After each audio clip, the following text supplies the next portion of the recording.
Um, let's see what is going to be the next topic. So now we're going to talk about the lady, the lady that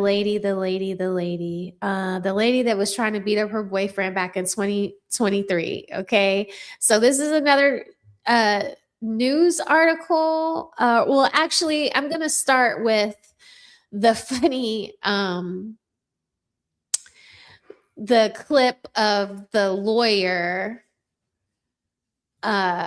breaking down. It's a YouTube short, so it's not a very long video, but we're going to watch this video first and then I'm going to read the article to you, okay?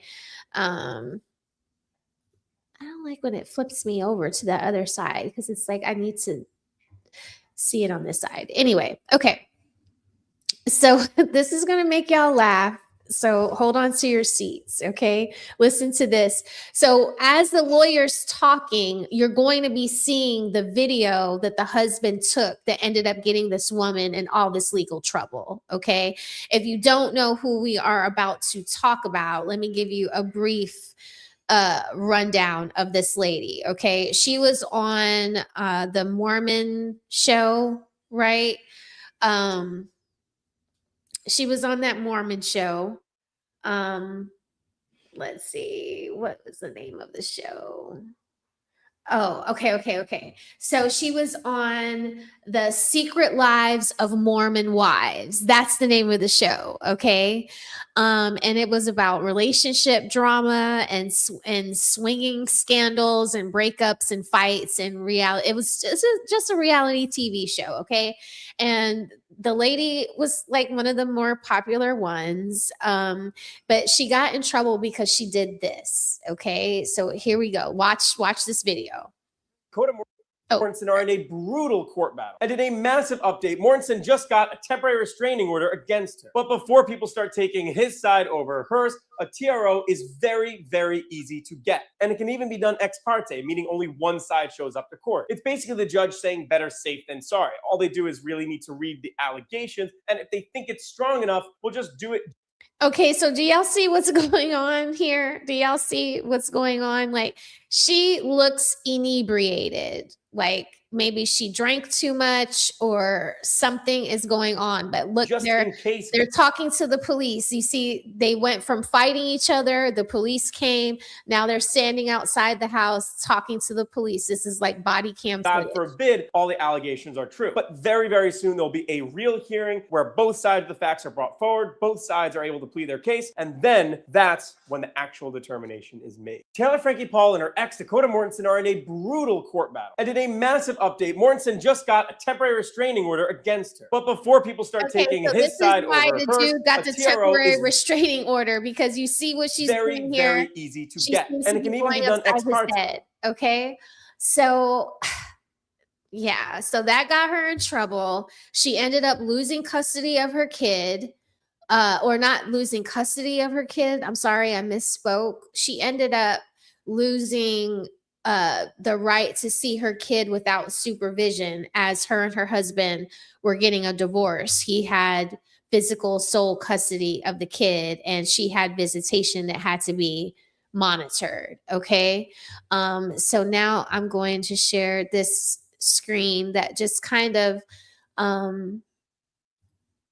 discusses like where she's at now, right? Because it's like she's in the news again, and like the ladies are always talking about like what the men do, but they never talk about when the ladies are doing things that are inappropriate, and they always act like they never have good examples. Well, this is an example of a lady that is out of control, putting her hands on people, being drunk around her kids. Okay. This lady, or in this article from People, it says judge reveals outcome in Taylor Frankie Paul's 2023 domestic violence case with Dakota Mortensen 4 months after video leaked. So that was the video that leaked was the video that we just watched. Okay. It says during a court hearing on Friday, August 7th, a judge ruled that the Secret Lives of Mormon Wives star, 32, she's only 32 years old, had successfully finished her 3-year probation as part of a plea deal from her 2023 arrest. From that video I just showed y'all.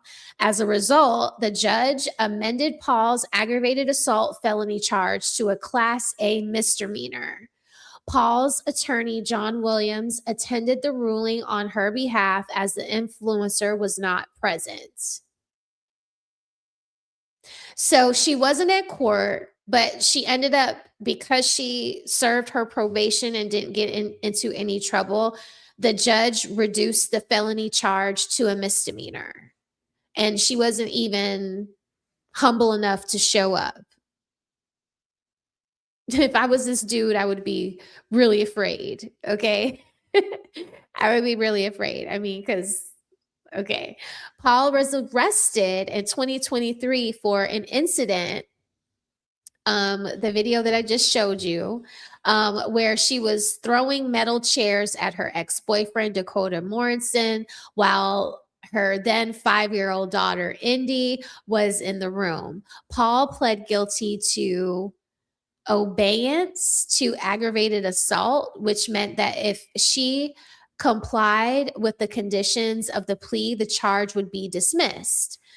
The other charges, including domestic violence in the presence of the child, had already been dismissed with prejudice. So you see how these cases show you that even though these women are on their worst behavior, they only get punished a little bit, because most of the charges either get dismissed or thrown out, or they get reduced from felonies to misdemeanors, like we just saw earlier in the article.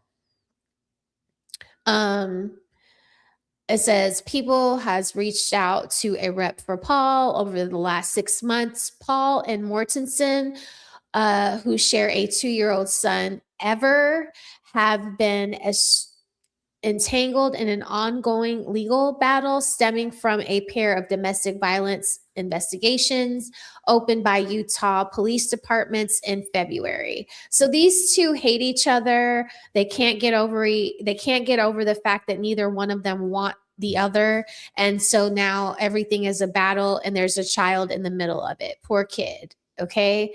Paul, this woman that you see here, Paul has accused Mortensen, the guy that was getting pummeled in the video that I opened up this segment with, in court. Paul has accused Mortensen, her ex, in court of stalking and, on one occasion, slamming her head into the dashboard of his truck. I wonder what she was doing in his truck. Okay. Mortensen has submitted photographs of physical injuries, including scratches that he allegedly received during altercations with Paul. Amid the ongoing investigation, Mortensen filed for a protective order against Paul in March, and she then filed a protective order of her own several weeks later. The orders were mutually granted for 3 years at a court appearance in April or on April 30th. So they are so childish. So you have a child together. He's 2 years old, and you two are sitting up here putting restraining orders against each other. This is silly. You guys need to work out your problems, be mature adults. Each of you take the accountability that belongs to you and move on and co-parent respectfully for your child. The pair have also fought in court for custody of Ever over the course of several hearings throughout the summer. At their latest hearing on July 8th, a judge expanded Paul's parent time to include alternating weekends through Monday morning and the same midweek day each week without overnights.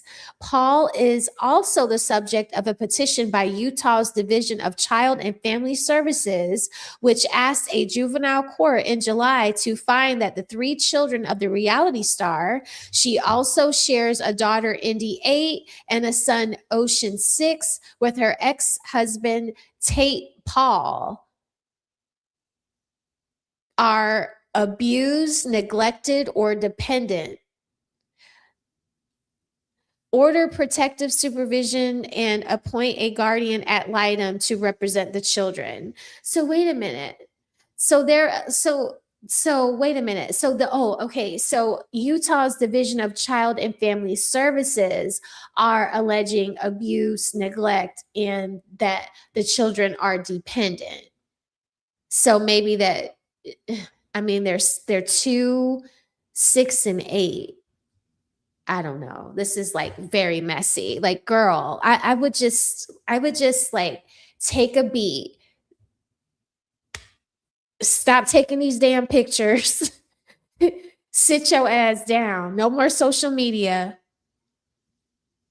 No more reality TV. Like, your life is like spiraling out of control. Like, this is too much. Now you got the Utah Division of Child and Family Services coming at you. So this ain't even your ex-husband or your ex-boyfriend. Now this is the state of Utah Division of Child and Family Services. This is deep. This is disturbing. This would like hurt me immensely. This would be the only thing I would be able to focus on because I would be so afraid of losing my children. Oh my God. In an Instagram video, you see, like, this is what I'm saying. Like, in an Instagram video on July 18th, Taylor disputed many of the allegations in the petition, including that she made Indy change Evers diapers or that she left a DFACS representative to lock up her house after an outburst. What?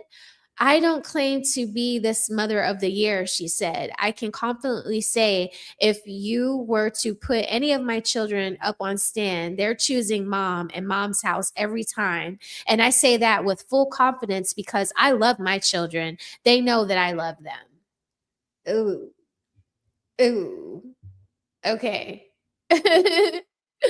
Okay, girl. Okay. It's like, stay your ass off of social media. Didn't I just tell you not to Instagram anymore? Why do you care what people think? The only people that need to believe you are DFACS, the state of Utah Family, Children and Family Protective Services, your exes, whose these children belong to, God, and your parents. Why do you care what the internet thinks?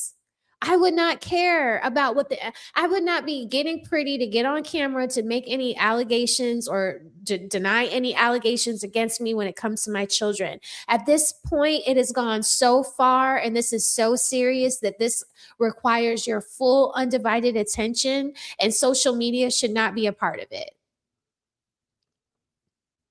You guys would not be seeing me. If someone is threatening to take my children, my house, my job, my livelihood, all of these things, like, no. I have to focus on priority numero uno, which is my family. Good Lord. And then for her to say, I don't claim to be the mother of the year. Sweetheart, we know you're not the mother of the year. You were throwing metal chairs around a little kid when you were fighting your ex-husband or your ex-boyfriend. I don't know. Okay, so after details of the filing were published by TMZ, a source connected to Paul told People juvenile court is private to protect the children's privacy, and the other side leaking this information does the exact opposite.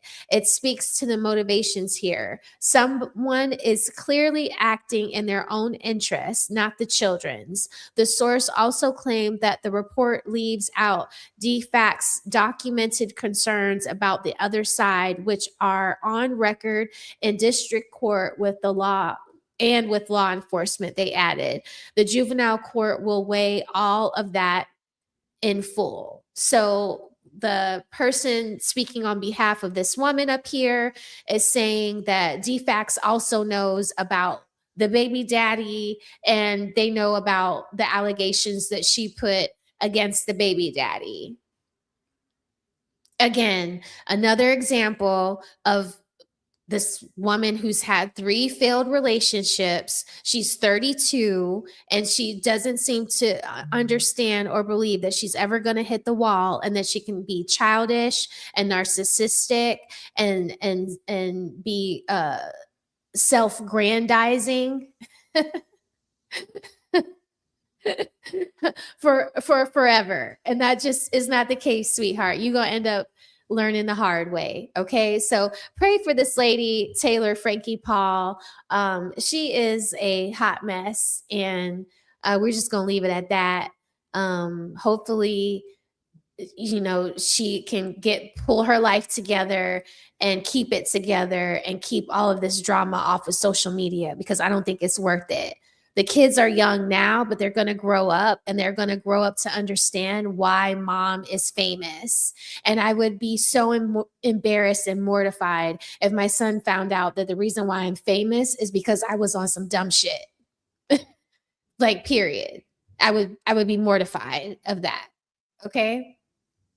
But yeah, that's my take on this lady here, Miss Taylor Frankie Paul, the Mormon wife.